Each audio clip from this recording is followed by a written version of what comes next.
Okay, so let's get into some other things. Do you have any tips for better open rates? So I'm sending my marketing emails out now, and they're just not, they're getting like 4 or 5% opens, and I feel like that's really low. What should I do? That'd be pretty low. Also, what is a good statistic? What do you guys think we should aim for? For open rates? Yeah. I think we always say like 25 or 30 is like a great email. Yeah. If you hit 20, that's probably an okay email. Anything lower, you Sam, probably what's should work. your open rate right now? I'm going to say 70 just so I don't sound like a child. I'll round up. Oh, let me round up. I'm actually...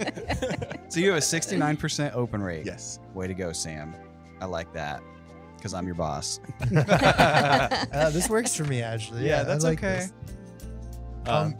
With that, I think the title and the preview of your email is very important. There's people that say put the entire message of the email into the title or the core of what you're trying to say. And get that point across so someone can automatically mentally filter that email if it doesn't pertain to them. I like having emails that have something intriguing to me to open, like just the word question with a question mark gets a lot of opens. And having something like saying their specific first name and then how are things going at your company name gets a lot of openings because people are knowing that it's targeted directly towards them. It's not just a spam email. And these are more sales focused. So Sam does sales. Sam gets to reach out to people once they become an MQL or marketing qualified lead. And so we have a transition process. So what that's telling us is that we're doing a good job at our marketing emails, which would be more of a Larry thing, and then passing to Sam. So your email titles or the subject line, you're saying you have a good open rate when you're being not cheesy or clickbaity, but you're literally reaching out to them like one-on-one. Absolutely. Good. Personalization. And there's a couple things you can use for your emails.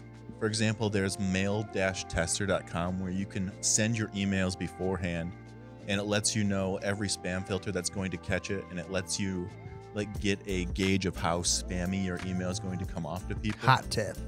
And so that's a good way to send your emails. I like that. You go to the website, they give you a spun up email address that you send it to, and then they give you a review of your email instantly, and it lets you know X, Y, and Z filters are going to block your email. This specific paragraph comes off as really spammy, and it's like an instant feedback. How much does it cost? Free 99. Wait, so 99 cents? Free. Okay. Just teasing. Raquel, what do you got? Tips for better open rates. Yeah, lots of tips for open better rates. Open Open them rates up. Well, I wanted to That touch water on bottle. something that Larry said first about open rates to aim for. That's a really good average, but they do vary from industry to industry, so it's worth looking And also into. from marketing to sales, right? If you have people who are more down lower in your funnel, they're probably going to open more stuff too. And some other things that'll affect your open rates too are the size of the list, because if you have a really small list, your percentage is going to swing huge one way or the other. Yeah.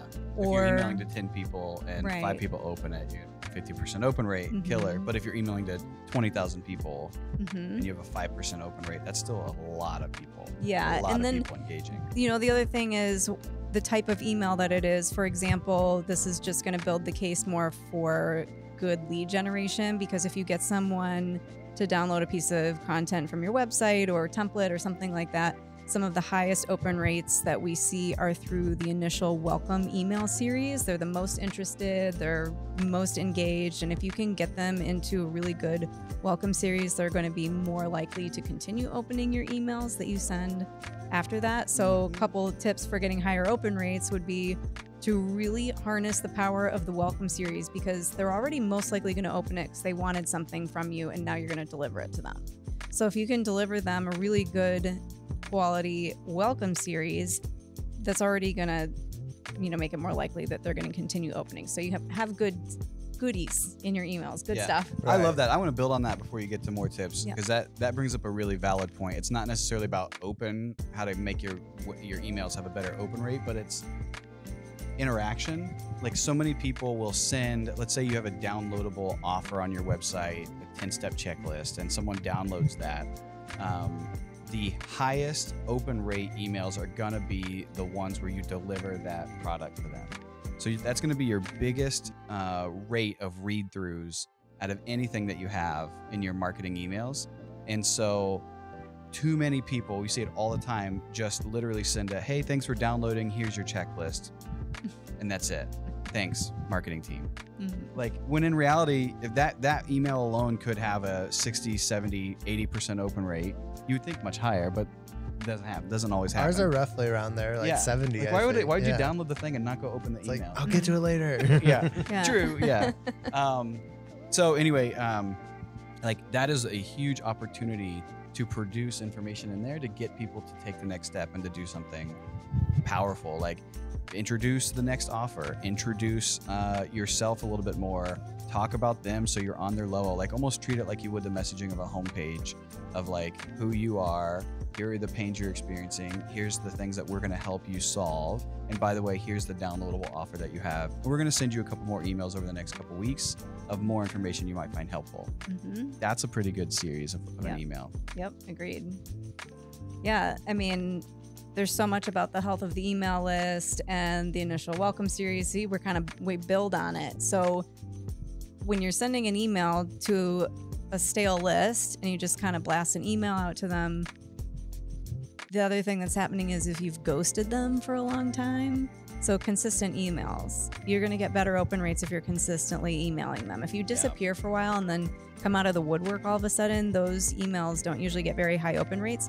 This is also describing pretty much an engagement email or a re-engagement email. So it does happen, but what we do with a re-engagement email is, okay, we're going to try and get people interested again. Maybe there's a lull for whatever reason with a client or something, and you send a re-engagement email. It's probably not going to have as high of an open rate. So then we take the same group of people who didn't open it and we send another one and try to grab a few more people and get a few more people engaged. So don't ghost your email list, because that'll hurt your open rates. That's a big one.